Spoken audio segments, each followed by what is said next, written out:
This was a set I had done with 3 weeks of nail growth. As you can see, the growth is seamless and there is barely any lifting. Here I am showing you, by pushing down on my nail, that there's barely any lifting, which is good because I was testing out new products, so I'm glad that the products are working the way that they're supposed to. Now, the first thing that we begin to do is remove the old product without damaging the natural nail. I am using my Lucy Pastorelli e-file in reverse at 35,000 RPMs, along with the Safety Smooth Top Rail bit from Erica's ATA. This is the absolute best bit for removing product. I am left-handed, so my movements are opposite of what you would do if you were right-handed. I like to remove the product starting from one side of the nail, and then I head towards the middle and then go back to the other side. I do have to move my fingers around a bit to make sure I get all the product, so you'll kind of see me moving my finger different ways. As long as I'm still doing it in the movement of the bit, it's not going to give me any issues. Here I have a little bit of lifting near the cuticle area, so I tried to remove as much of it as I could. Whatever I don't get to, I just kind of leave it alone because I do go back in with the sanding band to smooth everything out. So don't worry too much about trying to remove all those lifting areas. Just remove as much as you can and you feel comfortable with. Now we are moving on to using the Staleks Pro Manicure Pusher Expert 51 Type 2. It's double-sided, and one side is has a beveled side, and the other one is a loop pusher. Now here I am using the beveled side to lift the proximal nail fold. This allows me to reach as much of the nail plate as possible and to have access to the cuticle that is stuck underneath there. You essentially want to pick one side, start there, and kind of like twist it up and around, and then keep pushing in and up and around. It should not be hard on the client or even on yourself, and you're just doing this to ensure that the whole pocket is open so that you have access to the cuticle that's there. We then move over to the loop pusher, which is probably the best feature about this pusher, because it allows you to scrape off as much of the cuticle that you have access to, and it's super gentle. It's not like you're scrubbing it in or like scraping really hard. You're just gently going over the nail and doing that motion until you get all of the cuticle off. And sometimes you will think there's no cuticle there and you realize that a lot of cuticle is coming off. So this is definitely very much my favorite tool ever, and I really think that all nail techs should have this, especially as a beginner. If you're worried about using like the cuticle bits, this is probably a good way just to get started, and you'll at least be able to remove a good amount of cuticle that you may not be confident in doing yet until you start incorporating the cuticle bits. It's also just super satisfying to watch, to be completely honest. It's probably my favorite part of the whole process. So I just do that on all 10 fingers, and then once you're done, we will be moving forward to the next step.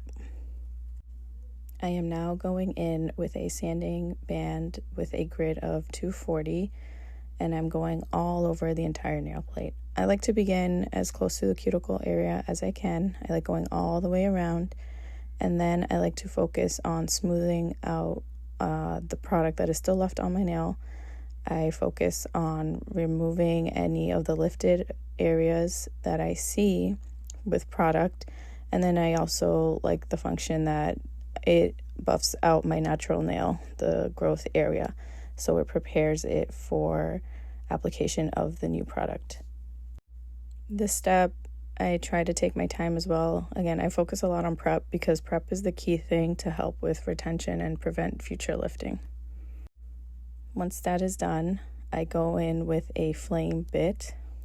This one that I am using is from Head Beauty. It is HBD-243 BLX Diamond Burr in 1.8 millimeter length and pointed extra large.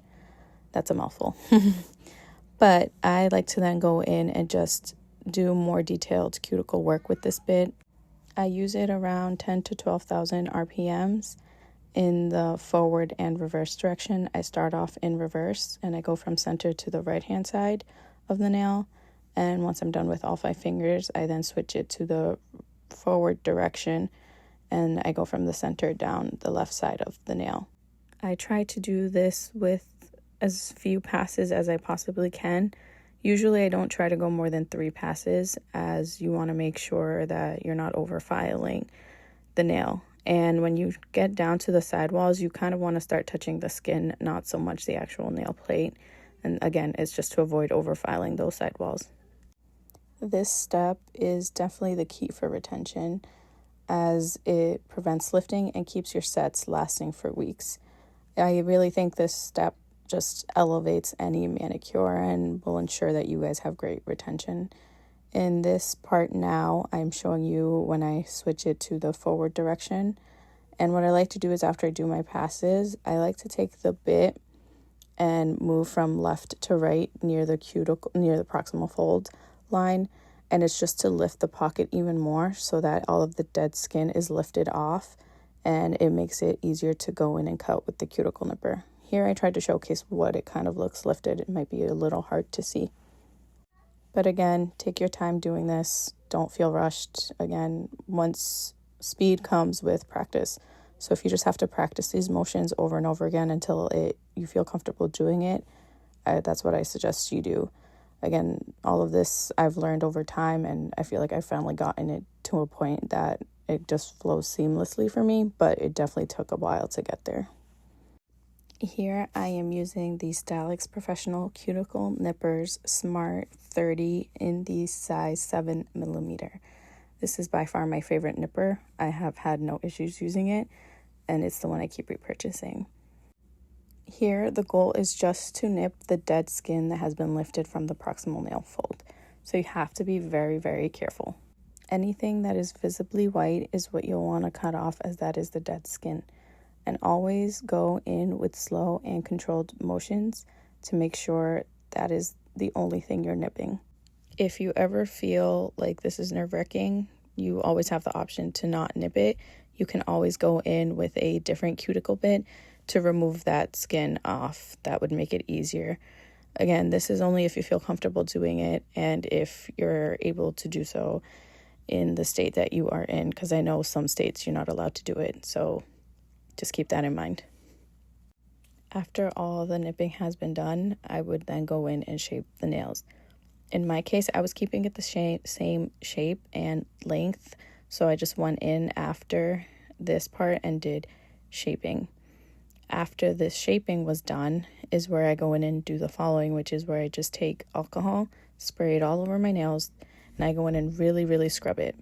I like to scrub in an upwards motion as to make sure any dust that's in those crevices gets taken out.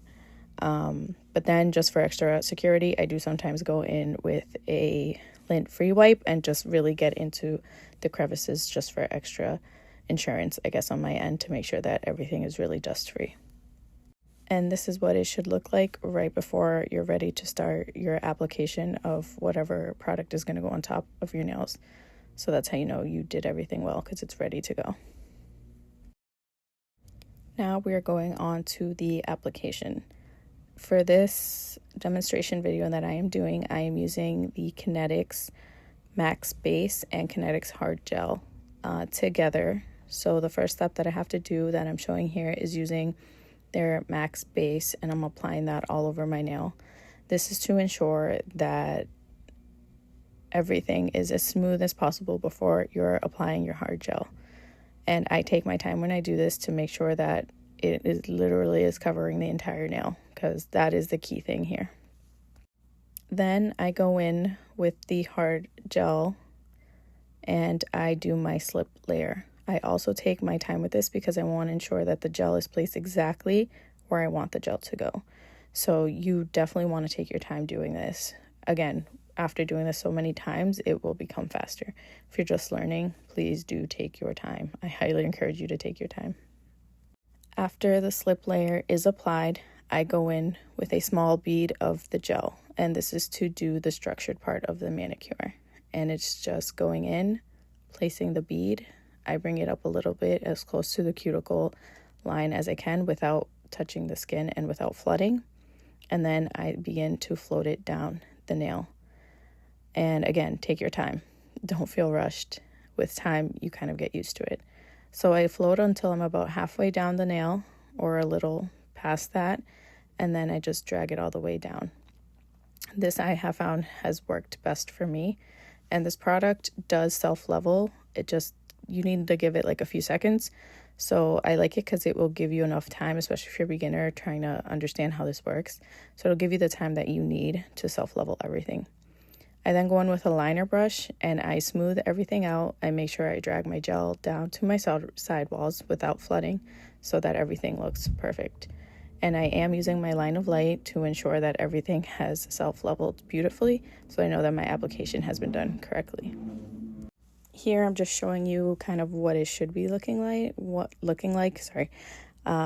it has been applied. I still have a few areas to fix, but I definitely fixed that off camera. And finally, this is what it should like. This is literally just the application final look before I apply any gel polish or do any designs. So if you have gotten this far, I think we're pretty solid there, and we have done our successful structured manicure.